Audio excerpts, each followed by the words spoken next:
Good morning class, সুপ্রভাত সকলকে। আজ থেকে আমাদের অনলাইনের মাধ্যমে ক্লাস শুরু হলো।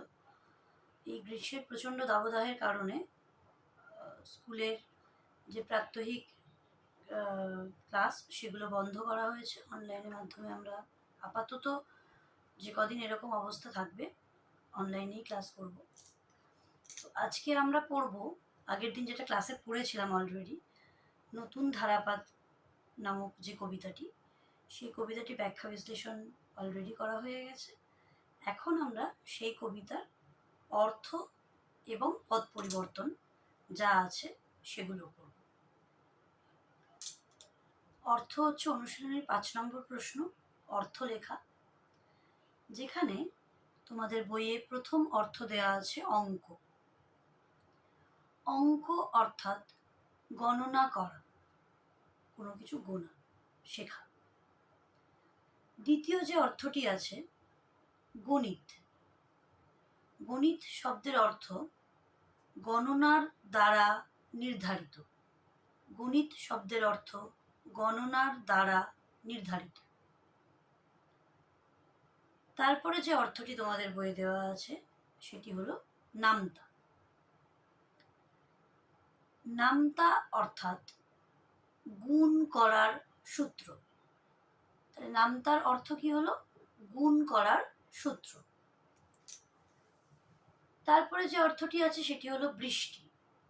তোমরা সবাই শব্দটার সাথে পরিচিত। বৃষ্টি মানে বর্ষণ। আমি দুটো অর্থ বলে দেব, যেটা খুশি সেই একটা তোমরা লিখতে পারো। একটা হচ্ছে বৃষ্টি অর্থাৎ বর্ষণ, আরেকটা লিখতে পারো মেঘ থেকে জলের পতন। আমি রিপিট করছি, মেঘ থেকে জলের পতন। তাহলে বৃষ্টির দুখানা অর্থ বললাম, একটা বর্ষণ আর একটা হচ্ছে মেঘ থেকে জলের পতন। যে কোনো একটা লিখলেই হবে। এরপরে যে অর্থটি তোমাদের আছে সেটি হচ্ছে ঢেউ। ঢেউ অর্থাৎ জলের উঁচু নিচু অবস্থা। ঢেউ অর্থাৎ জলের উঁচু নিচু অবস্থা। তাহলে আমরা যে অর্থগুলো পেলাম আর একবার বলে দিই। অঙ্ক অর্থাৎ গণনা করা, গণিত অর্থাৎ গণনার দ্বারা নির্ধারিত, নামতা গুণ করার সূত্র, বৃষ্টি বর্ষণ অথবা মেঘ থেকে জলের পতন, এবং শেষ ঢেউ, যার অর্থ হচ্ছে জলের উঁচু নিচু অবস্থা। এটা হলো অনুশীলনী নাম্বার 5, অর্থ লেখা। এরপর আমরা চলে যাব অনুশীলনী নাম্বার 7, অর্থাৎ পদ পরিবর্তন করা। 7 নম্বর অনুশীলনীতে তোমাদের আছে পদ পরিবর্তন করা। সেক্ষেত্রেও প্রথম যে শব্দটি আছে পদ পরিবর্তনের জন্য সেটি হচ্ছে গণিত। গণিত এই শব্দের পদ পরিবর্তন করলে হয় গাণিতিক। তারপরে শব্দটি জল, জলের পদ পরিবর্তন করলে হয় জলীয়। তারপর আছে আকাশ, আকাশের পদ পরিবর্তন করলে হয় আকাশী। এরপর আছে স্বাদ, স্বাদ শব্দের যদি পদ পরিবর্তন করা হয় সেক্ষেত্রে দুটো পদ পাওয়া যায়। কখনো আমরা বলতে পারি সাধ্য বা কখনো আমরা বলতে পারি সাধিত। দুটো শব্দই সঠিক। এরপর আবারও জলটা প্রিন্টিং মিস্টেক হয়ে দুবার আছে, তাই আমি দুবারই লিখে দিয়েছি। জল একইভাবে পদ পরিবর্তন হয়ে হচ্ছে জলীয়। তাহলে শব্দগুলি আর একবার আমি বলে দিচ্ছি।